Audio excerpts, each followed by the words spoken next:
Dakta Radio, bijak dan cerdas. Pukul 13.41 waktu Indonesia Barat, saya Siva Paradila bersama dengan Suyanto. 60 menit ke depan akan bersama Anda dalam program Dialog Bekasi jelang Pilkada 2024. Dan syukur alhamdulillah rekan Dakta di studio sudah hadir narasumber kami di tengah jadwal yang cukup padat, tetapi menyempatkan diri untuk singgah dan menyapa warga Kabupaten Bekasi. Ada calon wakil Bupati Bekasi, Pak Faisal Hafan Farid. Assalamualaikum Pak Faisal. Waalaikumsalam warahmatullahi wabarakatuh. Apa kabar? Alhamdulillah, Mbak Siva. Berapa titik hari ini? Hari ini kita baru 2 titik ya. 2 titik. 2 titik pagi ini dan sampai siang. Sampai siang ya. Jadi Pak Faisal berpasangan dengan BN Holik Kodratullah dengan nomor urut berapa Pak? Nomor urut 2. Nomor urutnya 2. Diusung oleh Gerindra, PKS, Nasdem dan juga PAN.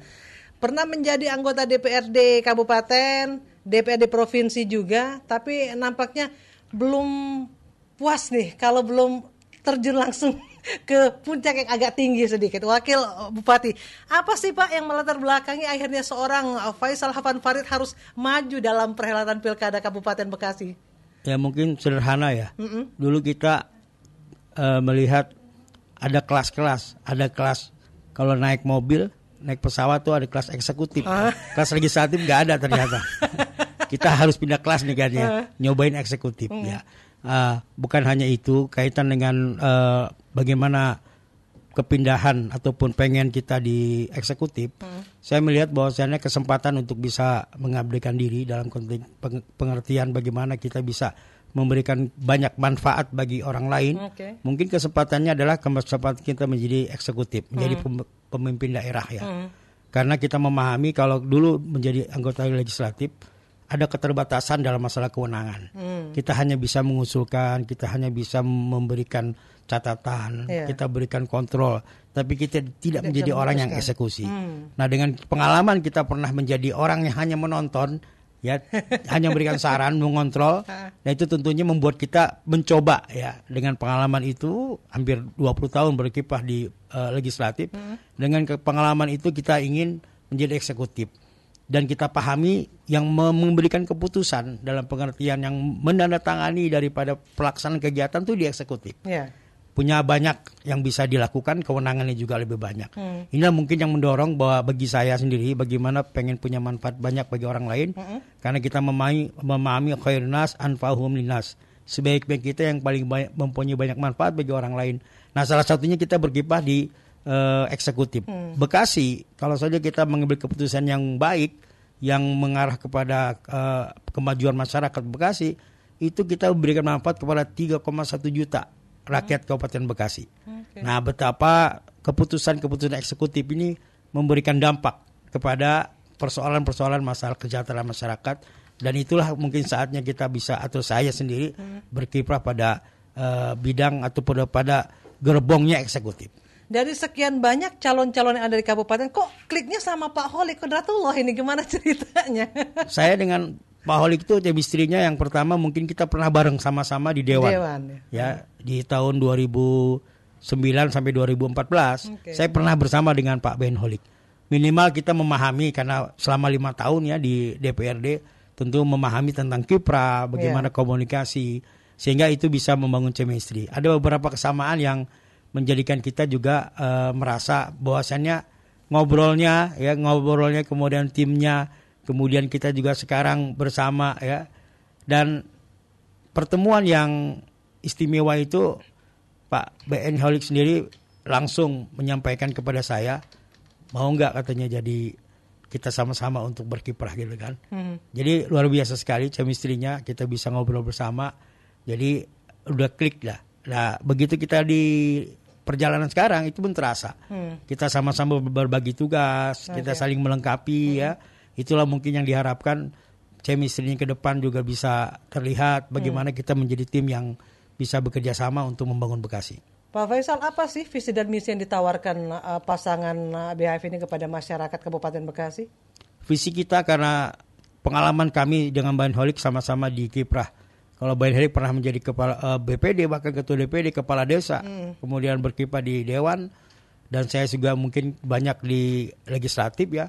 saya melihat kita berdua ini orang-orang yang sudah punya banyak pengalaman pada bidang pemerintahan dan perencanaan. Makanya kita buat dalam konteks visi itu gerak cepat membangun Bekasi maju. Gerak cepat membangun Bekasi maju. Kenapa gercep ini jadi kata kunci? Karena inilah kita punya kelebihan pada saat kita nanti memimpin Bekasi, kita tidak perlu menunggu lagi. Kita sudah bisa memulai, ya, tidak perlu penyesuaian yang panjang, tapi kita bisa melangkah dengan perencanaan yang mungkin kita telah memahami bangunan Bekasi, struktur Bekasi seperti apa, kemampuan Bekasi seperti apa. Mudah-mudahan ini menjadi bekal kita dalam pengalaman di politik untuk bisa membangun yang sinergis lebih cepat. Itulah kita gercep membangun Bekasi maju. Membangun artinya ada proses akselerasi, atau membangun itu kan kata sifat yang kata kerja yang membuat kita bekerja. Membangun Bekasi maju. Tentu maju mempunyai beberapa hal yang dimajukan. Maka kita ada program namanya gercep, ya, gerak cepat, ya, di dalam konteks misi kita yang dilaksanakan dengan program-program. Gercep itu gerak cepat Bekasi makmur. Gerak cepat Bekasi sehat, gerak cepat Bekasi cerdas, dan gerak cepat Bekasi membangun. Nah, ini merupakan hal yang kita akan tawarkan atau kita jadikan, dan di dalamnya ada sekitar 54 program unggulan.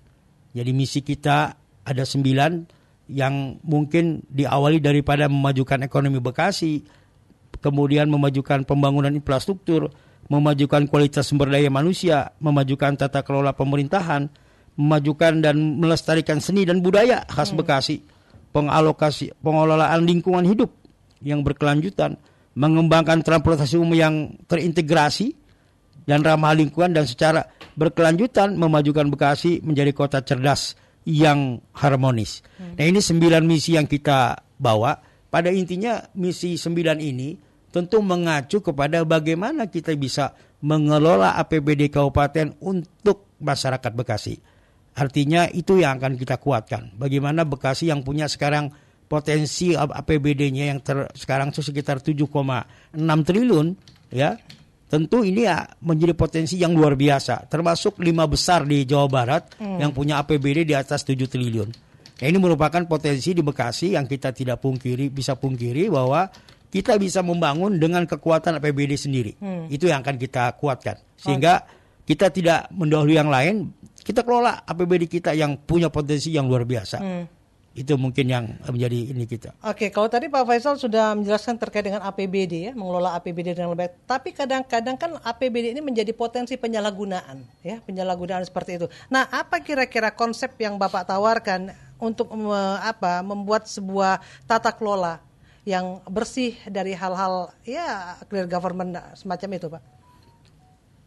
Memang berkaitan dengan clear government, kaitan dengan bagaimana kita bisa bekerja. Memang yang menjadi persoalan adalah bagaimana membangun rasa kepemilikan, rasa pelayanan itu ada. Makanya kita berprinsip kami membangun Bekasi pemimpin yang melayani, bukan minta dilayani.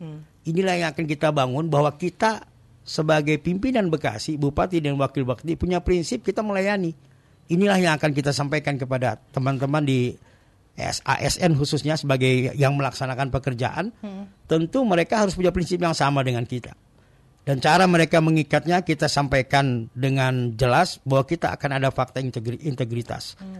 Terutama kepada pimpinan-pimpinan untuk melaksanakan kerja dengan jelas. Tapi sebelumnya kita sampaikan SOP-nya, tupoksinya apa, sehingga mereka jelas. Sehingga ada juga punish and reward-nya. Jika mereka bagus tentu mendapatkan reward, dan mereka apabila tidak bekerja dengan baik, ya tentunya ada reward punish yang kita turunkan. Dengan ini menjadi fair, ya. Tapi kuncinya adalah kesadaran. Bagaimana kita membangun mental kesadaran untuk bisa bekerja, dan mereka melayani masyarakat. Mereka sudah diberikan gaji, yang gajinya itu dari mana? Dari masyarakat. Tentu bekerja dengan hati, bekerja dengan ikhlas, dan itu fakta integritas yang akan kita buat. Mudah-mudahan ini bisa mengurangi, ya. Artinya kita memahami nggak akan mungkin bisa berjalan tanpa melihat teladan daripada pimpinan. Kita kata kunci di situ. Kalau kita juga bisa memberikan teladan kepada mereka, ya mungkin kita mulai dari kita, dan tentunya di bawah mudah-mudahan punya prinsip yang sama. Itu mungkin yang akan kita coba bangun. Oke, nah ini terkait dengan infrastruktur, Pak Faisal. Apa kira-kira rencana yang akan dilakukan untuk meningkatkan infrastruktur di Kabupaten Bekasi, terutama kalau kita lihat di wilayah-wilayah yang kurang terlayani, seperti wilayah jauh dari perkotaan? Memang persoalan masalah infrastruktur adalah persoalan yang menyangkut juga penggunaan APBD. Betul. Dalam konteks perencanaan itu kan harus ada prioritas. Sekarang kita memang 3 tahun terakhir setelah COVID ini, prioritas kita adalah membangun ekonomi. Yeah. Membangun ekonomi mungkin bisa dimulai dari mana-mana. Belum lagi tingkat daripada ekonomi di kita kan juga melemah.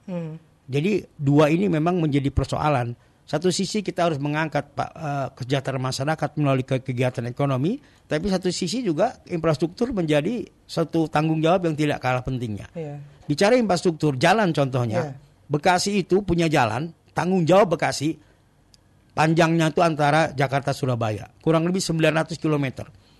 Tentu dengan anggaran kita yang 7,6 triliun ini nggak murni sebagai untuk pembangunan, dibagi untuk membayar ASN kurang lebih sampai 3 triliun, kurang lebih ya, membayar ASN dan berbagai macam. Kemudian ada belanja yang kaitan dengan belanja rutin, dan belanja modal inilah yang perlu kita tingkatkan. Sekarang dari sekian APBD yang murni untuk dikerjakan dari data terakhir itu hanya sekitar 20%, 17% bahkan 1,6 triliun yang bisa dimanfaatkan untuk membangun. Nah ini yang harus kita nanti dalam perencanaan membuat kodifikasi agar pembangunan yang bersifat belanja modal ini harus kita tingkatkan. Karena belanja modal ini berdampak kepada pembangunan. Yeah. Nah ini mungkin. Kalau yang lain itu tidak berbentuk. Karena bentuknya kegiatan. Bentuknya mungkin dalam bentuk rutin. Ya ini yang harus kita kuatkan sehingga kemanfaatan belanja modal ini benar-benar berfungsi kepada peningkatan daripada kualitas infrastruktur Bekasi. Jalan saja kalau yang namanya jalan yang bagus, yang rigid dengan standar 1 kilo 5 meter lebarnya itu kurang lebih 1,5 miliar. Yeah. Bayangkan kalau kita membangun 20 km berapa? Membangun Bekasi yang tadi hampir 900 km nggak mungkin kita bisa. Pasti dibagi-bagi. Nah ini mungkin yang perlu ada penjelasan juga. Prioritas kemana, di mana kita ini kan. Nah ini yang harus kita coba perencanakan dengan baik. Mudah-mudahan di masa KB ini kita akan mencoba belanja modal yang itu jelas-jelas menjadi kegiatan bagi masyarakat, infrastruktur dan sebagainya. Ini akan kita coba tingkatkan. Oke. Nah, hal lain yang tidak kalah penting adalah terkait dengan layanan kesehatan, Pak. Karena kalau kita lihat, kalau di Muara Gembong harus ke Rumah Sakit Umum Daerah Cibitung cukup jauh juga aksesnya ya Pak Faisal ya.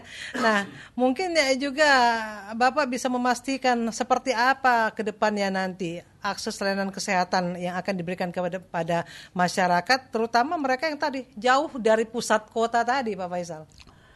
Baik, untuk masalah kesehatan memang kita punya Bekasi Sehat ini isinya kita pengen peningkatan pelayanan dari rumah sakit umum yang sudah ada. Kita punya 2 rumah sakit umum. Yeah. Yang satu ada di Cibitung, yang satu ada di Cabang Bungin. Yang Cibitung itu kelas B, Cabang Bungin kelas D. Terbayang, yang namanya kelas itu menentukan pelayanan. Betul. Kita masih belum mampu mengerjakan hal-hal yang tentunya membutuhkan spesifikasi dokter. Nggak gampang untuk bisa itu. Yang perlu kita tingkatkan bed, jumlah tempat tidur. Jumlah tempat tidur kurang lebih baru 150 yang ada di rumah sakit umum. Sangat jauh daripada sebuah rumah sakit yang melayani se-Bekasi dengan kualitas B. Betul. Nah ini yang pertama, kita meningkatkan pelayanan itu menjadi kata kunci. Artinya bagaimana meningkatkan jumlah tempat tidur yang lebih banyak agar tidak terkesan pada saat masyarakat datang penuh pak kan begitu. Nah kita harus coba membangun dari sana. Kemudian yang kedua adalah ICU. Tempat perawat ICU itu jadi kata kunci juga. Kalau memang kelasnya masih seperti itu kan pelayanan susah. Infrastruktur kan membutuhkan pembiayaan yang lumayan untuk bisa membangun sebuah ICU atau tempat unit perawatan yang intensif itu yang nggak mungkin kita dengan cara yang sederhana. Itu menjadi juga. Dan kebetulan kalau untuk Bekasi, rumah sakit umum ini sudah kategorinya BLUD, Badan Layanan Umum Daerah. Dia sudah terpisah dari perencanaan ataupun pembiayaan di Bekasi. Meski dia punya hubungan dalam konteks pembiayaan. Tapi dia berdiri sendiri sebenarnya. Nah ini kita ingin ke depan bagaimana bentuk badan layanan umum seperti rumah sakit umum ini bisa mandiri dan bisa meningkatkan kualitas dirinya. Ya, dengan cara pelayanan yang lebih baik. Tentunya berbalik ya.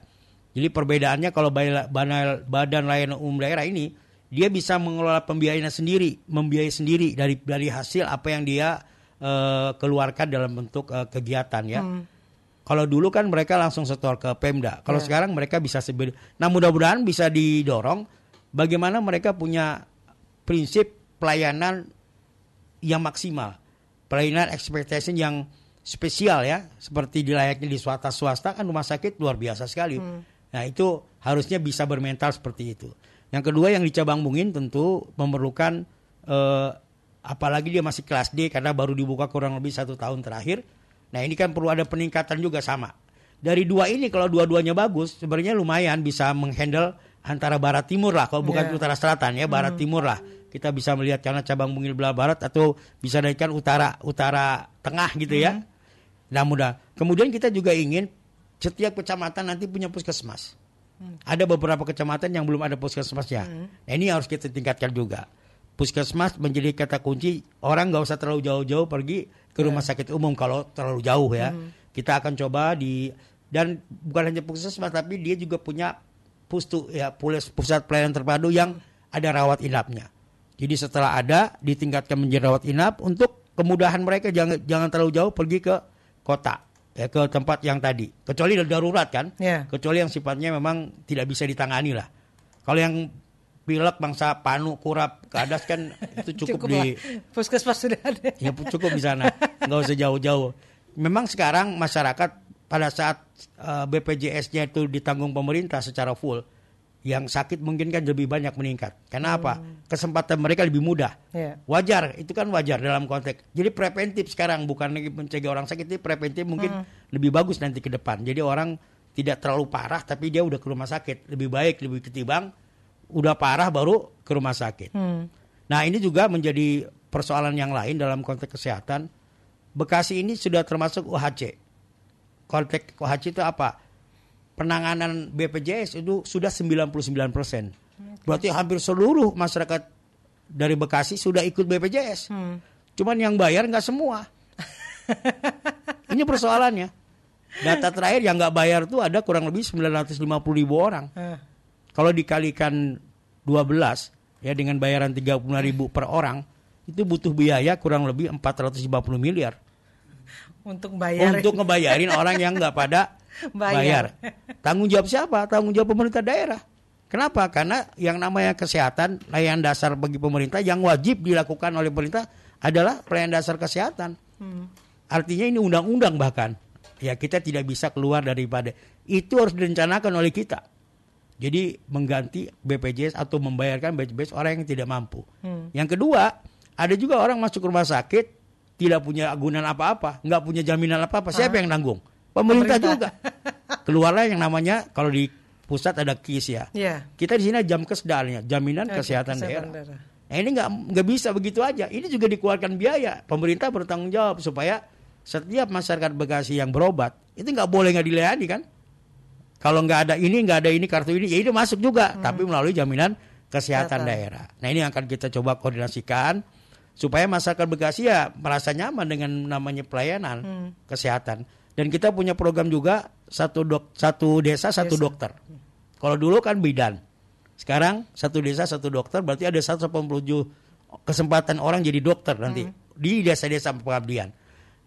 Diutamakan nanti orang Bekasi ya supaya mereka benar-benar bisa melayani orang-orang Bekasi dengan dokter-dokter kita. Nah, itulah konsep daripada kesehatan kita dari mulai perencanaan di bidang pelayanan yang ditingkatkan, SDM-nya juga perlu ada peningkatan supaya kualitas pelayanan juga menjadi bagus. Oke, baik. Nanti kita akan lanjutkan kembali. Anda warga Kabupaten Bekasi yang ingin berinteraksi langsung, bertanya langsung dengan calon wakil bupati, silakan. Anda bisa bergabung bersama kami di 8816363. Pertanyaan juga bisa Anda sampaikan melalui WhatsApp kami ke 0815 11 107 107. Rekan-rekan kami lanjutkan kembali. Kita masih dalam dialog Bekasi jelang Pilkada 2024 dan kita masih bersama dengan calon wakil Bupati Bekasi nomor urut 2. Ada Bapak Faisal Afan Farid berpasangan dengan Bapak BN Holi Kodratullah. Bagi rekan-rekan yang bergabung silakan di 8816363 atau juga melalui WhatsApp kami. Dan Pak Faisal di ujung telepon kita sudah tersambung Pak. Bersama dengan pengamat politik dari Universitas Pancasakti, ada Bang Yogi Krisnayadi. Assalamualaikum Pak Yogi.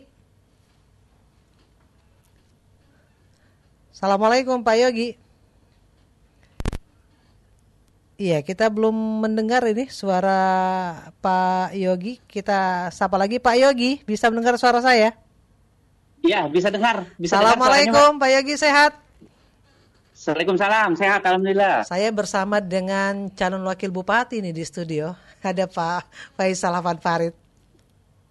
Oke, salam hormat Bang Faisal. Saya Yogi Krisnayadi, akademisi dari Universitas Pancasakti Bekasi. Oke. Sama-sama, terima kasih Pak Yoga.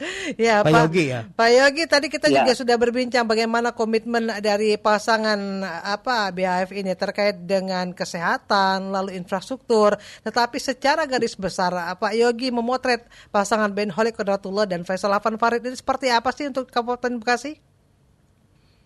Oke, sebelumnya sih saya berharap Bang Faisal itu B1 ya, tapi mungkin situasi kondisi PKS jadi B2 ya. Oh gitu ya?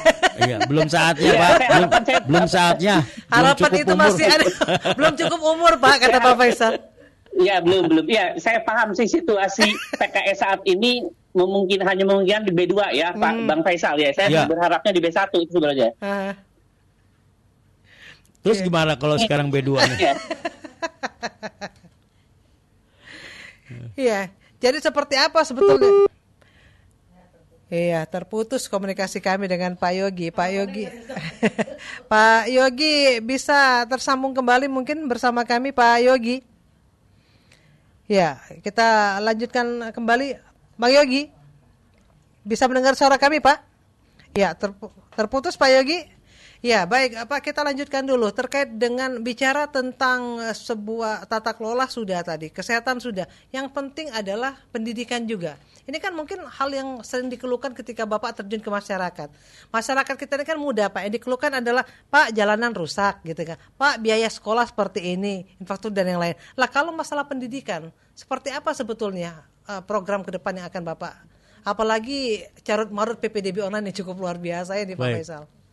Mungkin kaitan dengan pendidikan, sebenarnya secara umum kan pembagian kewenangannya sudah jelas ya.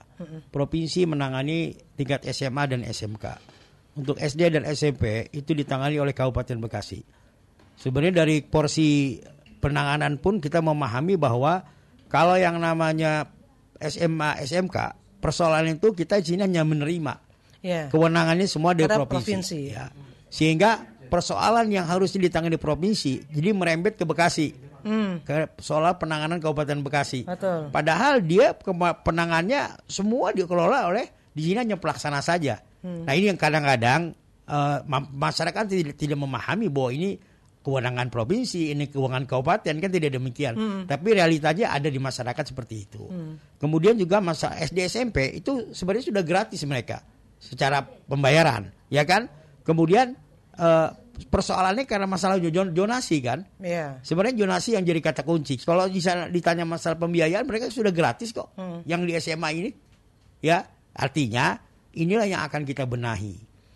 Kalau membenahi kaitannya dengan aturan, persoalan yang masalah zonasi, kita tidak bisa menyampingkan masalah zonasi ini. Karena ini undang-undang. Masih berlaku kecuali di pemerintahan Prabowo ke depan ada perubahan. Kita nggak tahu juga apakah kembali ke yang lama, ya kan? Biasanya pendidikan begitu kan? Sistem pendidikan kita ini kadang-kadang mengikuti yang memimpin. Sekarang ini balik ke sini, kita nggak tahu juga. Mudah-mudahan ya tentu lebih baik lah dari yang sekarang. Persoalan zonasi ini memang persoalan yang nggak mudah juga. Intinya mereka tadi awalnya ingin agar anak sekolah itu dekat dengan sekolahnya. Jadi nggak perlu yang dari Cibitung sekolah ke daerah ke Setu misalnya kan, ataupun pergi ke, kan nggak perlu begitu. Ini yang kita tadinya, tapi ternyata kemampuan daya tampung ini tidak sesuai dengan lokasi. Ya, ada dibangun daerah blank spot, jarang penduduknya, sehingga tidak masuk ya orang-orang yang penduduknya padat. Atau terbalik, ada satu sekolah penduduknya penuh di situ, ya. Dan kemudian yang apabila ini tetap berlangsung, maka kita akan mengambil yang namanya kedisiplinan dalam penanganan PPDB online melalui zonasi. Yeah. Artinya kita tidak ingin ada orang-orang yang siluman, yang tiba-tiba punya kartu keluarga, punya KTP warga situ, padahal tidak terdaftar di dalam keluarga situ. Hanya untuk mendapatkan rumah yang paling dekat dengan sekolah. Ini yang harus ada cek. Makanya kita inginkan sekolah-sekolah itu punya tim lah untuk verifikasi tentang orang yang masuk dalam zonasi. Apakah dia benar warga situ atau bukan warga situ. Nah itu harus dibuktikan. Nah ini mungkin mengurangi daripada persoalan yang namanya siapa yang dapat di situ. Itu yang pertama. Yang kedua, persoalan kaitan dengan banyaknya peminat, ya, kapasitas sekolah itu kan terbatas. Rombongan belajar di dalam kelas itu juga ada batasnya. Tidak lebih daripada 30 orang kalau tidak salah. Yang paling banyak bisa diterima 4 kelas setiap tahunnya. Itu kan nggak mungkin juga, pasti ada kekurangan. Maka yang pertama mungkin menambah jumlah sekolah oleh pemerintah. Yang kedua, sebenarnya kita bekerja sama mengaktifkan sekolah-sekolah swasta. Kalau mereka masuk ke swasta persoalannya karena mahal, maka pemerintah harus turun tangan, memberikan subsidi kepada sekolah tersebut. Agar mereka juga yang sekolah orang biasa mau di situ. Alasan mereka kenapa nggak mau sekolah di tempat yang swasta itu? Karena mahal, bayar kan. Nah inilah pemerintah, 2 jalan itu yang harus kita lakukan. Pertama menambah sekolah. Yang kedua adalah bagaimana kita bisa bekerjasama dengan sekolah di lingkungan sekitar. Supaya mendapatkan bantuan sehingga dia mengurangi pembiayaan untuk orang yang masuk. Anak-anak. Kita tersambung kembali, Pak Yogi sudah bersama kami lagi. Iya, Pak Yogi, tadi kita membahas sedikit pendidikan, tapi mungkin tadi Pak Yogi di awal ingin menjelaskan bagaimana Bapak memotret pasangan BN Holik Kodatullah dan Pak Faisal Hafan Farid.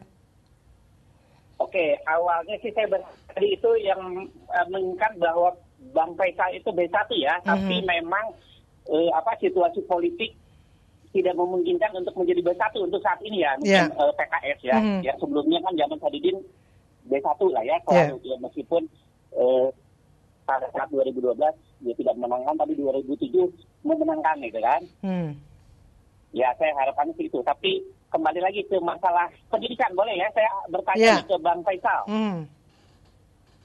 Ya Bang Faisal, ini ada rencana visi dari Bang Faisal dan Bang Ben Holik ini untuk mendirikan universitas negeri di Kabupaten Bekasi. Ada nggak visi untuk itu? Karena kita kan kabupaten industri terbesar se Asia Tenggara. Saya kira harus mempunyai universitas negeri di Kabupaten Bekasi. Ada nggak langkah-langkah rencana visi dari Bang Faisal dan Bang Ben Holik universitas untuk membuat universitas negeri? Alhamdulillah. Di Kabupaten Bekasi.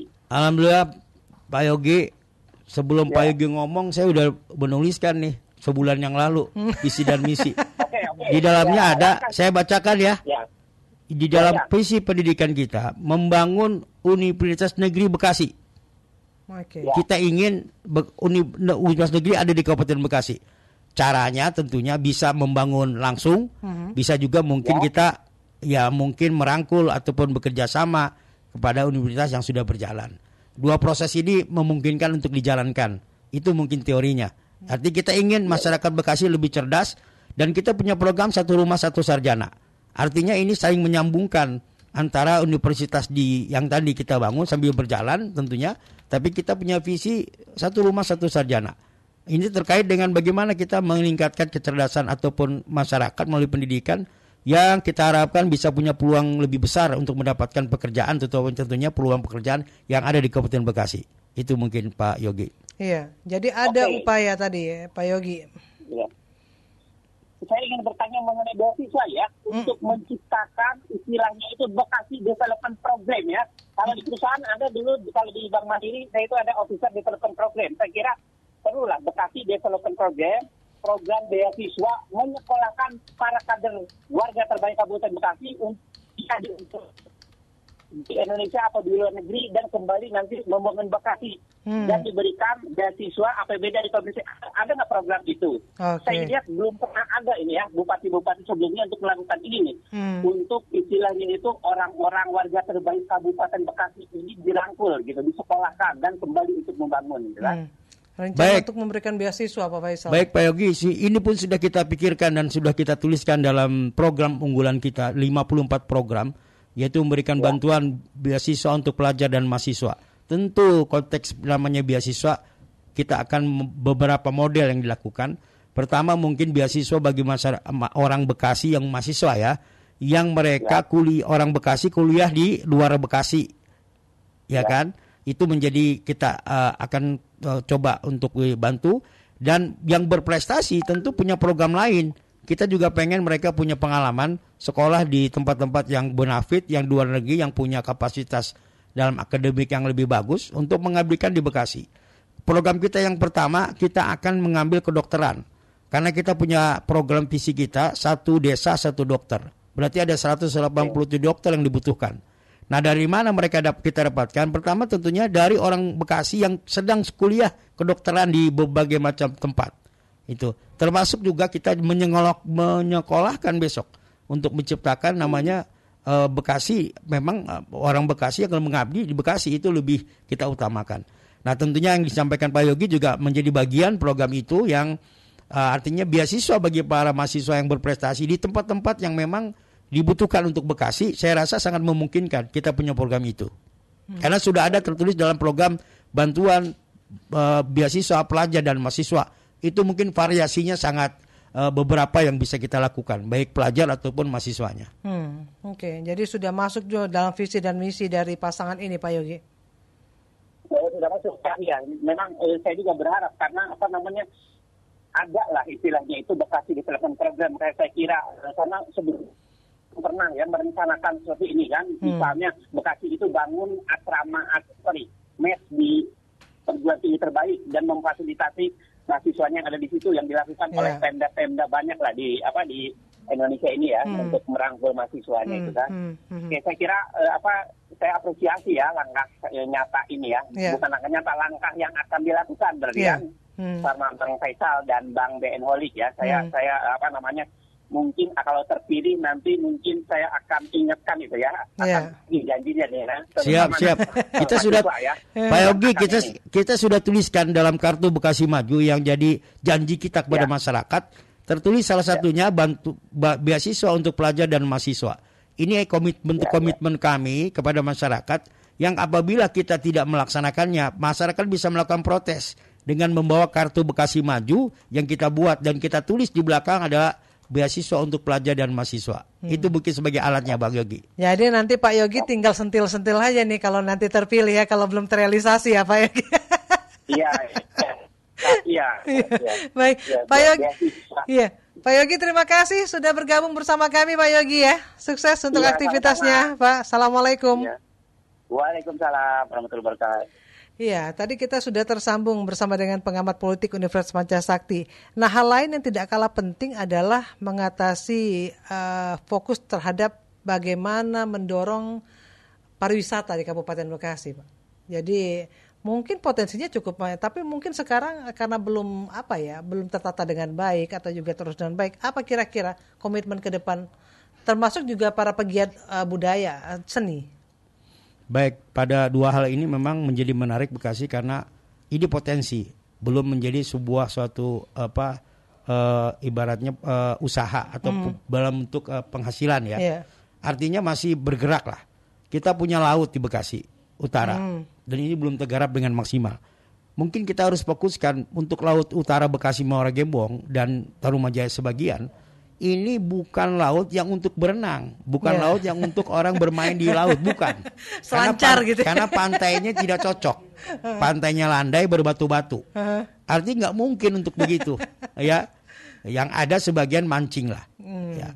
Nah, tentunya kita akan coba kembangkan sesuai dengan potensi pariwisata kita. Di depan itu ada banyak hutan mangrove, banyak tambak-tambak. Inilah yang akan kita kembangkan potensinya. Bagaimana potensi itu? Potensi tadi melihat mangrove, melihat burung bangau, melihat keindahan alam yang berbeda. Ini yang harus dikembangkan pada potensi yang berbeda. Saya rasa orang butuh dengan itu. Karena dengan adanya potensi itu meningkatkan yang lain, sebenarnya ada kuliner, ada kerajinan, ada barang-barang yang bisa ditawarkan oleh para wisatawan. Ini menjadi harapan kita. Utara juga bisa berkembang dengan adanya pengembangan pariwisata di utara. Tapi selatan kita juga melihat potensi yang ada. Kalimalang itu harusnya dirapihkan oleh kita menjadi wisata air yang bisa dimanfaatkan. Itu bisa menjadi potensi kuliner dan potensi wisata. Artinya kalau dirapihkan mungkin menjadi satu tujuan daripada orang untuk bermain di sana dengan wisata air yang di Kalimalang.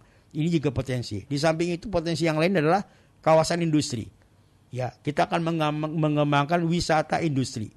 Ini sesuatu yang nggak bisa dimiliki oleh orang yang nggak punya kawasan industri. Nah, ini juga salah satu potensi edukasi wisata yang kita arahkan kepada para pelajar, para mahasiswa, para orang-orang yang memang pemerhati kaitan yang ingin tertarik dengan dunia pabrikasi. Ini kan menjadi satu potensi juga. Nah, tentunya dengan adanya program yang namanya pariwisata industri, ini memberikan kelebihan bahwa industri kita juga bisa memberikan manfaat kepada potensi edukasi.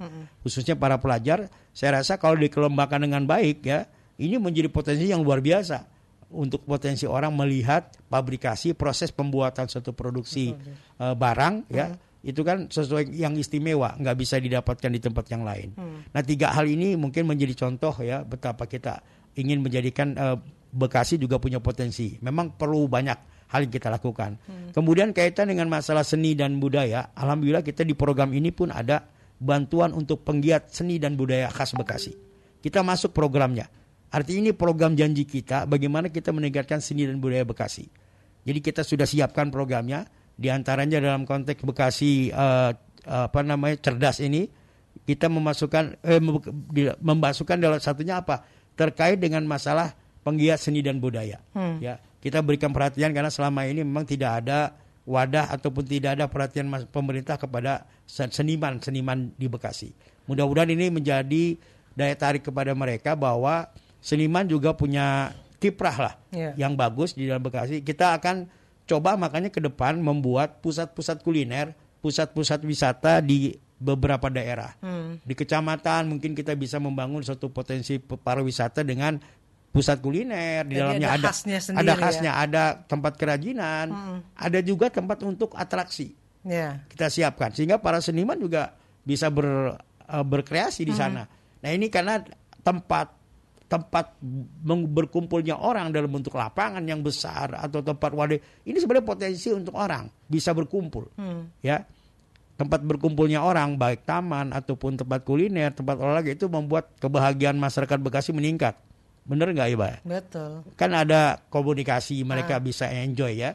Ini mungkin yang kita bangun sambil nongkrong ya. Memang kalau kebahagiaan itu sederhana. Orang mancing aja nggak dapet senang aja kan, nungguin pancingan itu dapat juga enggak. Kadang kita lewat ke atas jembatan, banyak orang pada duduk di pinggir jalan naik motor gitu kan, motor kenapa? Hanya untuk melihat mobil lewat. Artinya kebahagiaan itu relatif makanya. Nah, kita buatkan juga tempat-tempat mereka saling taman-taman yang sesuai dengan tema-tema kebekasian. Taman mungkin nanti kita dibuat lah taman Bekasi, taman apa yang khas dengan Bekasi.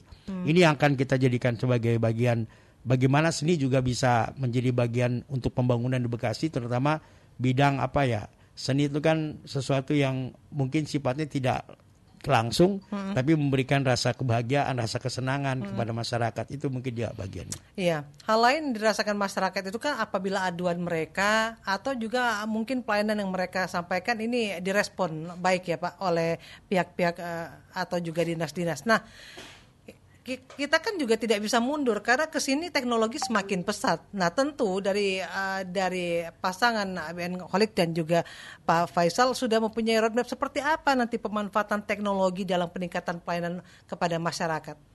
Ya, teknologi tergantung orangnya sebenarnya kan.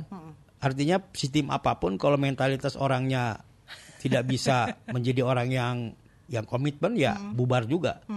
Kita punya sekarang misalkan pelayanan satu atap. Tetapi ternyata jendelanya banyak. Kan nggak menarik juga. Anginnya banyak. Masuk angin lah mereka. Ya, atau pelayanan satu pintu. Tapi atapnya juga banyak. Jadi serba salah. Maka yang penting sistem sudah bagus. Dari pusat itu, dari Kementerian bagian SDM itu sudah menata terkait dengan masalah sistem satu atap ini. Untuk memberikan pelayanan yang praktis, kan gitu tujuannya. Praktis, e-commerce, jadi berdasarkan elektronik, ya kan? Orang nggak perlu datang. Tapi tadi, karena kebanyakan jendela, sehingga prosesnya dibagi. Satu atap itu jadi percuma.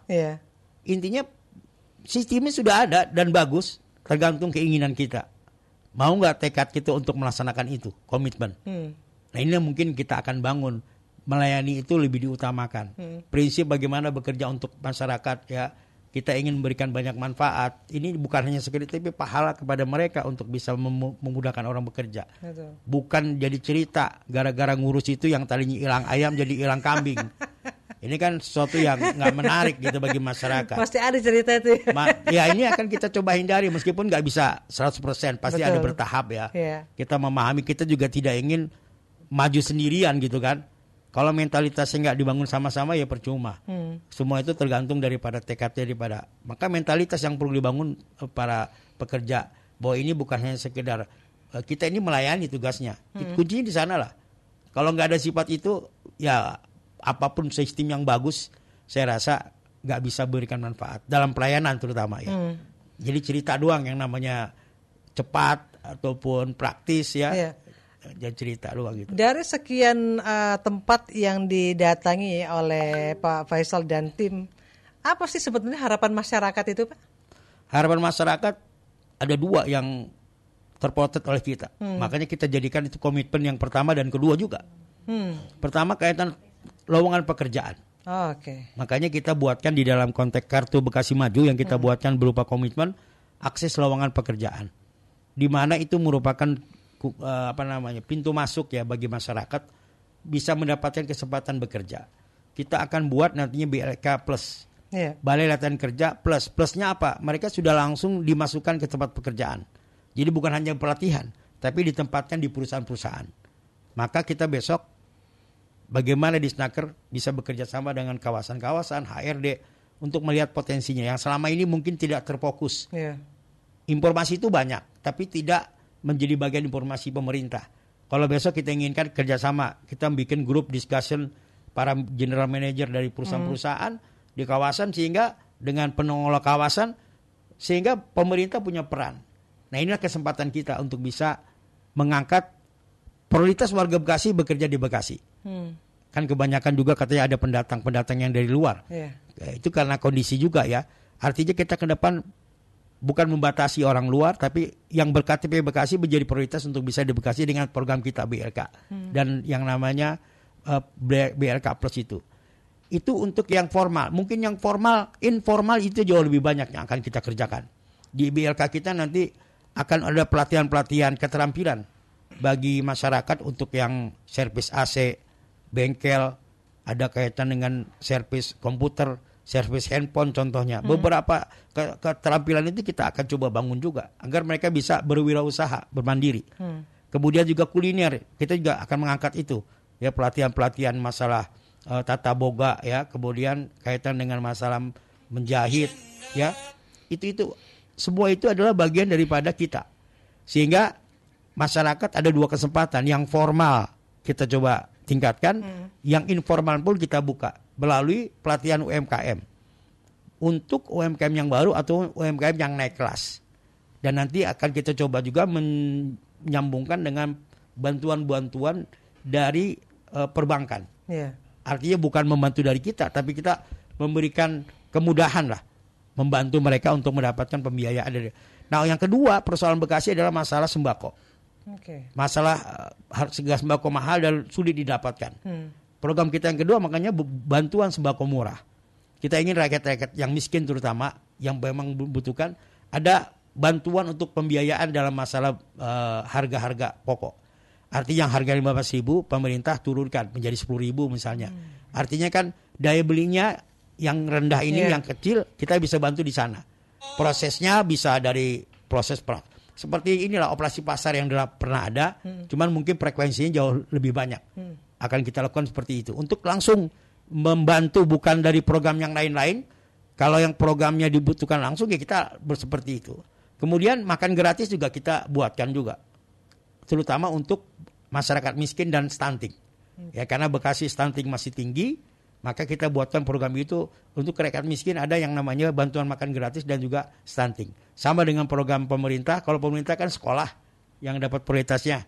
Di sekolah-sekolah SD terutama ya, TK dan SD. Nah, kalau kita mungkin masyarakat umum, tapi punya kategori yang masyarakat miskin. Nanti itu juga menjadi bagian program kita. Jadi ada yang sifatnya mungkin kita bisa bantu dengan keterampilan, ya. Ada juga yang charity, yang langsung kita harus berikan. Ada skill, ada charity. Itulah bentuk sosial kan. Kalau nggak begitu masyarakat tidak bisa punya. Ada masyarakat yang nggak butuh apa-apa, yang butuh makan langsung. Betul. Ya, untuk kerja dia nggak bisa. Ya itu harus kita bantu juga.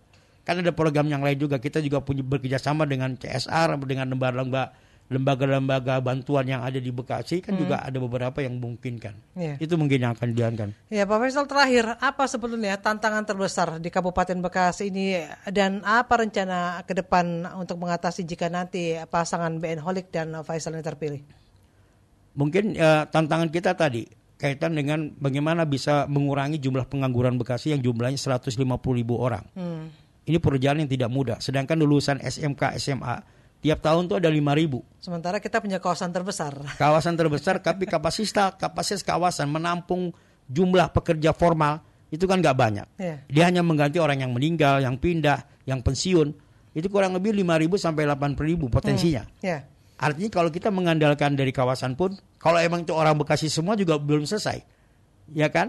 Berarti harus ada program lain. Bagaimana mengangkat para masyarakat ini punya mental kewirausahaan yang kuat. Jadi kita di situ mental wirausaha untuk bisa menjadi orang yang mandiri, ya nggak hanya menjadi orang gajian, nunggu gajian kan. Ini kan yang harus diangkat agar taraf ekonomi masyarakat ini meningkat. Persoalannya kan persoalan masalah ekonomi yang paling besar. Betul. Di Bekasi ini.